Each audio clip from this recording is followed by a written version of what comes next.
Good afternoon, everyone. Shalom. I'm Shosh Bedrosian, spokeswoman for the National Public Diplomacy Directorate here in the Prime Minister's office.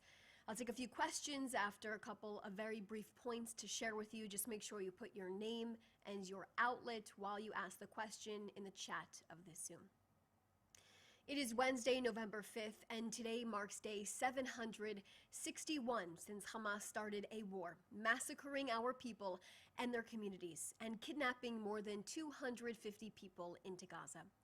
It has been 23 days since our living hostages first came home, explaining the horrors they experienced while being in captivity, and that this will impact them, of course, for years to come, as they begin to live life again, eating food, spending time with friends and family, and getting their lives back. The families of our deceased hostages are also beginning to close the devastating two-year circle they have been forced into.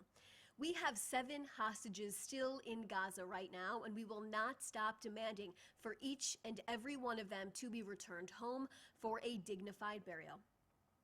Last night, Israel received the remains of one of our murdered hostages, who was handed over to our brave special forces inside of the Gaza Strip. Now, after a dignified military ceremony to honor his life, the remains were brought to the Forensic Institute, where it was later identified.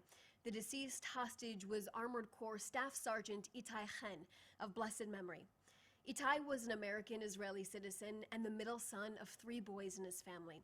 He grew up in Netanya and was described as someone who was always cheerful and always full of jokes. When he enlisted into the IDF, he joined as an Armored Corps fighter in Battalion 77. Itai was only 19 years old while serving alongside the Gaza border the morning Hamas terrorists launched its horrific war on Israel.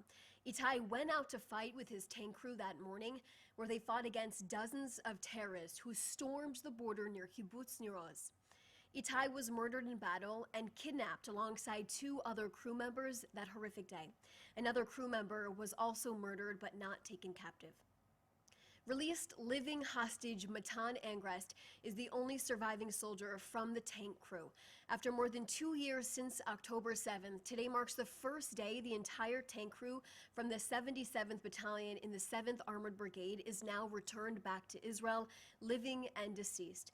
Now, over the course of the last 2 years, I spoke with Itai's father, Ruby, on several occasions, who described the last 2 years as inconceivable, that one morning you wake up and your child disappears on you. He pleaded to the world to not think of his son as just a headline, but as a person with a story, a life, a family, and a future that was ripped away from him. Ruby made it a mission for people to understand why it was so critical, why it was so important to get his son's remains home, back to Israel for a dignified burial. He told me once, quote, "The Jewish tradition, what we say, is that the soul is something that evolves over and over again, and the body, the vessel that keeps the soul. And in order for the soul to move on, it needs to rest in peace." Itai, alongside other tank crew, is a hero and put his life on the line for the safety of the state of Israel and its citizens. Prime Minister Netanyahu spoke overnight with Itai's family, who expressed his condolences on behalf of him and the entire nation of Israel, embracing each member of his family. Now, during the call, Itai's parents, Ruby and Hagit, thanked the IDF soldiers and security forces and the Prime Minister for the return of Itai, so they can now have that Jewish burial they have been waiting for. They asked the Prime Minister during that phone call conversation to continue working for the return of all of our murdered hostages in Hamas captivity. The Prime Minister responded that he is determined to bring all of our remaining hostages back home, all 7 of them in captivity. Israel, its security forces, and the IDF are continuing to uphold its side of the agreement, and we will not compromise on returning all of our hostages. The mediating countries must insist on the full execution of the framework and hold Hamas accountable for its violations that continue throughout this week. On Tuesday, another terrorist was identified crossing the yellow line and approaching IDF soldiers in the northern part of the Gaza Strip, posing an immediate threat to them. After identification, the terrorist was eliminated in order to remove that threat. Israel maintains the responsibility to defend our forces within the ceasefire agreement.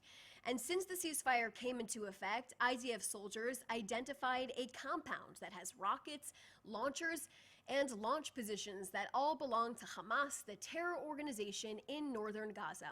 An underground tunnel route spanning hundreds of meters long and tens of meters deep was located in the area of Jabalia, which was dismantled by our soldiers.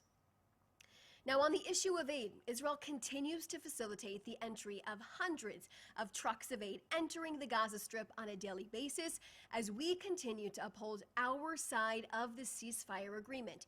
Israel is upholding the agreement to the letter.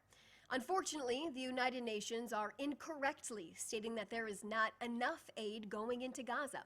Just a quarter of the aid currently entering Gaza is from the United Nations.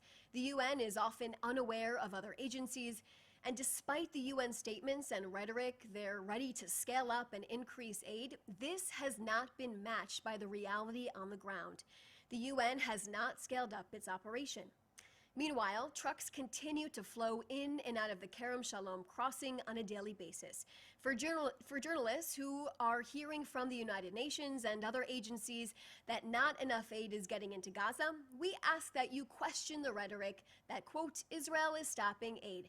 This rhetoric is designed to raise more funds, but does not match the reality on the ground, which is that Israel is upholding their side of the agreement. I'll take a few questions now. Jean from PBS News, now that it's official that Zoran Mamdani is the new mayor of New York, and in view of his previous statements on Israel and also that he would arrest Prime Minister Netanyahu if he sets foot in New York, what is your office's reaction to his election and response on this? Thank you so much for your question. I want to continue to reiterate the relationship Prime Minister Netanyahu has with President Trump. Of course, we've seen these election results, but it does not, of course, undermine the incredible, enormous relationship the Prime Minister has with President Trump and the accomplishments that we have been able to get to because of this relationship that they have forged together. We have a bond that is stronger than ever between Israel and the United States right now. And of course, it's based on our shared democratic values and dedication to our security and peace for countries in the entire free world. We thank President Trump for helping Prime Minister Netanyahu, like I said, forge this incredible relationship. And of course, his administration, we thank them for their steadfast support as well. Hilde Gran from TV2 Norway, what can you say about the different militias reportedly operating within the IDF-controlled areas in Gaza? Does Israel have a strategy of protecting or in some way influencing control over them, these groups, in an attempt to weaken Hamas? So in terms of any type of militia, Israel will work with Gazans that want a better future for themselves and do not wish to see the destruction of the state of Israel. Of course, I will point you back to Hamas, who has made the situation on the ground inside of the Gaza Strip beyond horrific for the people of Gaza. We have seen horrific executions, torture, abuse of its own civilians inside of the enclave. Hamas has perpetuated the problem for many years now, and of course within the last 2 years, making it horrific for the people of Gaza to live there on a daily basis. From Lauren at NPR. Have U.S. officials raised the case with Israel's Prime Minister's office of 16-year-old U.S. citizen Mohammed Ibrahim arrested in the West Bank? I do not have any information on that at this point in time. Or Shaked from Israel Hayom, can you elaborate on the indirect talks between Hamas and Israel to transfer 150 to 200 terrorists within the Yellow Line? I've seen those reports, and in terms of that, I don't have any other information to share with you at this point in time. I would also like to discuss and share with you this report that came out on the BBC. I want to make it very clear that the report that the Telegraph published is no shock to us, that it came out about BBC's Arabic news service that chose to actually minimize Israeli suffering during this war, failing to do their own journalistic work to determine what the facts on the ground actually are. instead racing to air and just regurgitating Hamas's lies directly from their mouth to their viewers. Of course, and we know this, fabricating death tolls as well.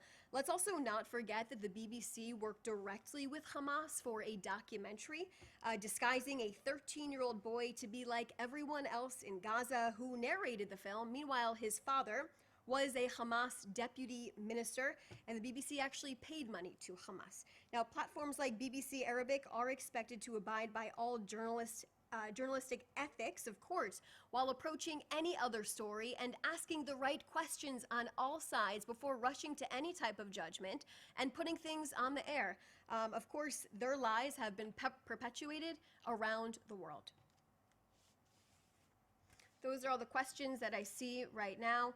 I see Jean from PBS. Please follow up. You didn't answer me on Mamdani, though. I actually did answer you on Mamdani, and that is my response to that.